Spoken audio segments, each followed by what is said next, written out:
வணக்கம். இன்றைக்கி நம்ம பார்க்க போகிற சமையல் என்னென்னா, ஒரு 2 வகையான சைடிஷ் தான். அதாவது சாம்பார் ரெசிபி. ரெண்டுமே பார்த்திங்கன்னா டேஸ்ட் நல்லா அட்டகாசமாக இருக்கும். செய்கிறது ரொம்ப சிம்பிள் தான். அந்த 2 சாம்பாருமே இட்லி, தோசை, ஊத்தப்பம், பொங்கல் எல்லாத்துக்குமே ரொம்ப சூப்பராக இருக்கும். கண்டிப்பாக இது மாதிரி செஞ்சு பாருங்கள். ஒரு மிக்ஸி ஜார் எடுத்துக்கலாம். இதில் பார்த்தீங்கன்னா ஒரு 3 டேபிள் ஸ்பூன் துவரம் பருப்பு, 1 டேபிள் ஸ்பூன் பச்சரிசி இல்லை புழுங்கலரிசி எதுனாலும் எடுத்துக்கலாம். இப்போ வந்து நல்லா ஒரு 3 மணி நேரம் ஊற வச்சுட்டேன். ஸோ நான் எனக்கு வந்து டைமிங் இருந்ததுனால 3 மணி நேரம் ஊற வச்சுட்டேன். இல்லைன்னா நீங்கள் 1 மணி நேரம் கூட ஊற வச்சிங்கன்னா போதும். இப்போ துவரம் பருப்பும் அரிசியும் சேர்த்தாச்சு. இப்போ இதில் பார்த்திங்கன்னா நான் நல்ல ஒரு 1/4 மூடி துருவின தேங்காய், 3 பல் பூண்டு, கொஞ்சமாக புளி சேர்த்துக்கலாம். இதோட கொஞ்சமாக பெருங்காயத்தூள் சேர்த்துக்கலாம். இப்போ இதை கொஞ்சமாக தண்ணி ஊற்றி நல்லா நைஸாக அரைச்சிட்டு பார்க்கலாம். இப்போ பாருங்கள், நல்லா நைஸாக அரைச்சிட்டு வந்தாச்சு. இந்த அளவுக்கு நல்லா நைஸாக அரைச்சிக்கணும். இப்போ தனியாக இருக்கட்டும். ஒரு பேன் எடுத்துக்கலாம். தேவையான அளவுக்கு எண்ணெய் சேர்த்துக்கலாம். எண்ணெய் சூடானதும் 1 டீஸ்பூன் கடுகு உளுந்து சேர்த்துக்கலாம். கொஞ்சமாக சீரகம் சேர்த்துக்கலாம். 2 வரமிளகாயை கிள்ளிட்டு சேர்த்துக்கலாம் வாசனைக்காக. கருவேப்பிலை சேர்த்துக்கலாம். இப்போ இதில் வெங்காயம் சேர்த்துக்கலாம். நல்லா பொடியாக கட் பண்ண பெரிய வெங்காயம் இல்லை சின்ன வெங்காயம் சேர்த்துக்கோங்க. அதில் ஒரு 2 கைக்கு சேர்த்துக்கோங்க. மேக்ஸிமம் சின்ன வெங்காயம் சேர்த்திங்கன்னா நல்லாயிருக்கும். உப்பு கொஞ்சமாக சேர்த்துக்கணும். வெங்காயம் நல்லா வதங்கி வச்சு மீடியம் சைஸாக ஒரு தக்காளி சேர்த்துக்கலாம். நம்ம புளியும் சேர்த்து அரைச்சிக்கிறதுனால தக்காளி அதிகம் சேர்க்கக்கூடாது. தக்காளி நல்லா மசிகிற அளவுக்கு வதக்கி விட்டுக்கலாம். மஞ்சத்தூள் கொஞ்சமாக சேர்த்துக்கலாம். உப்பு கொஞ்சம் சேர்த்துக்கலாம். இந்த தக்காளி வதங்குறதுக்கு உப்பு சேர்த்துக்கலாம். முதலே உப்பு சேர்த்துருக்க வெங்காயத்துக்கு. தக்காளி வதங்கிட்டு இருக்குது. இதில் வந்து காரத்துக்கு தேவையான அளவு மிளகாத்தூள் சேர்த்துக்கலாம். நான் வந்து 1.5 டேபிள் ஸ்பூன் சேர்க்குறேன். நான் பருப்புலாம் வந்து நம்ம அரைச்சி சேர்த்துக்கிறதுனால காரம் வந்து கம்மியாயிடும். அதனால் கொஞ்சம் காரத்தை பொறுத்து நீங்கள் சேர்த்துக்கணும். இது எல்லாமே நல்லா வதங்கும். இப்போ கொஞ்சமாக தண்ணி விட்டுக்கலாம். தக்காளி வந்து மசிகிறதுக்காக கொஞ்சம் நல்லா மசிஞ்சு வரட்டும். அது டேஸ்ட் அப்போ தான் நல்லாயிருக்கும். நாட்டு தக்காளி எடுத்திங்கன்னா உங்களுக்கு இன்னுமே சூப்பராக இருக்கும். நல்லாவே மசிஞ்சிடும். இப்போ நல்லா அப்படியே மசிஞ்சு வரட்டும். இப்போ பாருங்கள், நல்லா வதங்கி வந்துடுச்சு. இப்போ நம்ம வந்து அரைச்சி வச்சுருக்க தேங்காய், துவரம் பருப்பு இதை சேர்த்துக்கலாம். சேர்த்துட்டு நல்லா கலந்து விட்டுட்டே இருக்கணும். இல்லைன்னா உங்களுக்கு கெட்டிப்பட்டுரும். தண்ணி வந்து தராமவே நீங்கள் சேர்த்துக்கலாம். ஏன்னா கொதிக்க அது நல்லா திக்னஸ் ஆகிட்டே வரும். ஒரு 2 நிமிஷத்துக்கு கைவிடாமல் கிளறிக்கிட்டே இருக்கணும். மஞ்சத்தூள் பத்தலைன்னா மஞ்சத்தூள் சேர்த்துக்கலாம். இப்போ மஞ்சத்தூள் கொஞ்சமாக சேர்த்துட்டு தண்ணி இன்னும் கொஞ்சம் சேர்த்துக்கலாம். எல்லாத்தையும் கலந்து விட்டுட்டு கொதிக்க விட்டுறலாம். கொதிக்க ஆரம்பிக்கையில் தான் கிளறி விட்டுட்டே இருக்கணும். ஏன்னா அப்போ தான் சட்டுன்னு வந்து கெட்டியாக ஆரம்பிக்கும். அதனால கிளறி விட்டுட்டே இருக்கணும். அடுப்பை கூட்டி வச்சுக்கலாம். இப்போ பார்த்திங்கன்னா இன்னும் ஒழுங்காக கூட கொதி வர ஆரம்பிக்கல. ஆனால் நல்லா திக்னஸ் ஆகிடுச்சு பாருங்கள். இப்போ இன்னும் கொஞ்சம் தண்ணி சேர்த்துக்கலாம். நீங்கள் வந்து ஒரு 2-3 ஸ்பூன் துவரம் பருப்பு போட்டிங்கனாலே தாராளமாக ஒரு 5 பேர்கிட்ட சாப்பிட்லாம் அந்த சாம்பார். இப்போ கொதிக்க ஆரம்பிக்கையில் இது வந்து விருப்பப்பட்டால் நீங்கள் வந்து உங்களுக்கு அந்த ஃப்ளேவர் பிடிக்கும்னு நினச்சிங்கன்னா அதில் 1 டீஸ்பூன் போல் சாம்பார் தூள் சேர்த்துக்கலாம். வீட்டில் வச்சுருக்க சாம்பார் தூள் இல்லை சக்தி மசாலா, ஆச்சி இந்த மாதிரி எது வச்சுருந்தீங்கனாலும் சேர்த்துக்கோங்க. அதனால் பக்கத்தில் வந்து கொஞ்சம் சுடு தண்ணி வந்து ரெடியாகவே வச்சுக்கோங்க. இதில் வந்து நல்லா கெட்டி ஆகிட்டே வரும். இப்போ வந்து நீங்கள் டக்குன்னு ஊற்றிடலாம். உங்களுக்கு பார்க்கையிலே தெரியும் எந்த அளவுக்கு இருக்குன்னு. உப்பு கம்மியாக இருக்குது. உப்பு சேர்த்துக்கலாம்.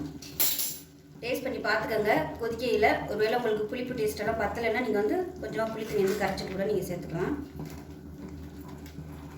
இப்போ நான் வந்து தண்ணி சேர்க்குறேன். ரொம்ப கெட்டியாக இருக்குது.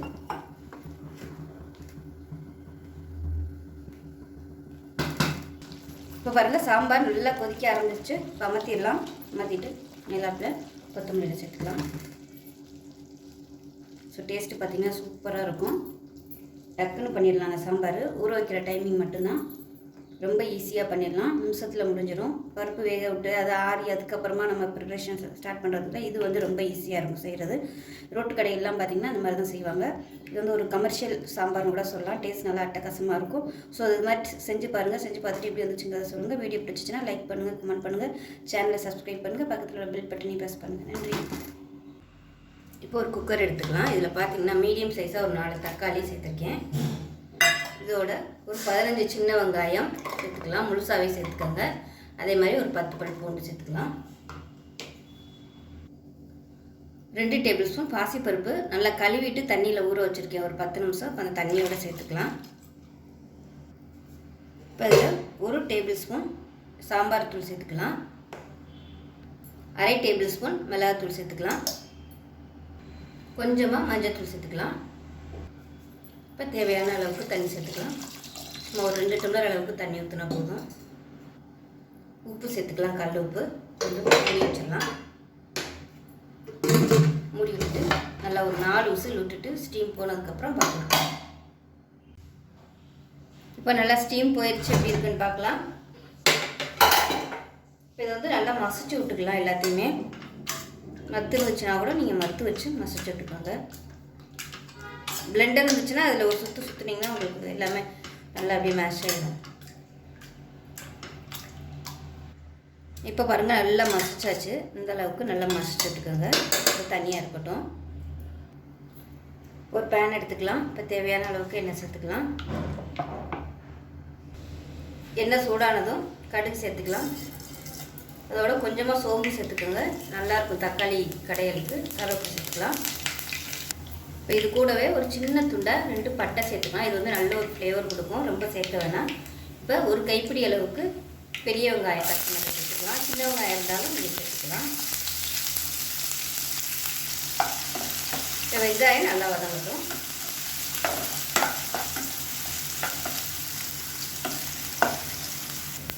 இப்போ பாருங்கள் வெங்காயம் நல்லா வதங்கிடுச்சு. நம்ம வந்து மசிச்சு வச்சுருக்கோம். இந்த தக்காளி வெங்காயம் எல்லாத்தையும் சேர்த்துக்கலாம். சேர்த்துட்டு கலந்து விட்டுடலாம். இப்போ தண்ணி எவ்வளோ தேவையோ அதுக்கு தகுந்த மாதிரி சேர்த்துக்கலாம். மறுபடியும் நல்லா கலந்து விட்டுட்டு கொதிக்க விட்டுக்கலாம்.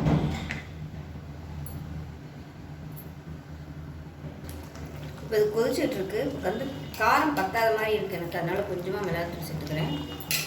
சேர்த்துட்டு கலந்து விட்டுக்கலாம். இப்போ 1 டேபிள் ஸ்பூன் அளவுக்கு பொட்டுக்கடலை வந்து பவுடர் பண்ணிவிட்டு அதை தண்ணியில் கரைச்சி வச்சுருக்கேன். ஒரு 1/2 டம்ளர் தண்ணியில் இது வந்து சேர்த்து விட்டுக்கலாம். அதில் இப்போ நல்லா கலந்து விட்டுக்கலாம்.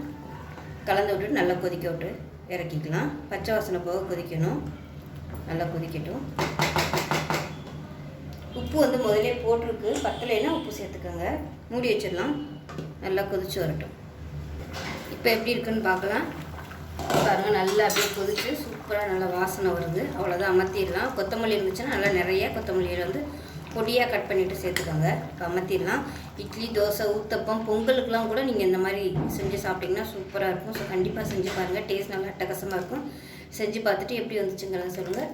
வீடியோ பிடிச்சிச்சின்னா லைக் பண்ணுங்கள், கமெண்ட் பண்ணுங்கள், சேனலை சப்ஸ்கிரைப் பண்ணுங்கள், பக்கத்தில் உள்ள பெல் பட்டனையும் ப்ரெஸ் பண்ணுங்கள். நன்றி.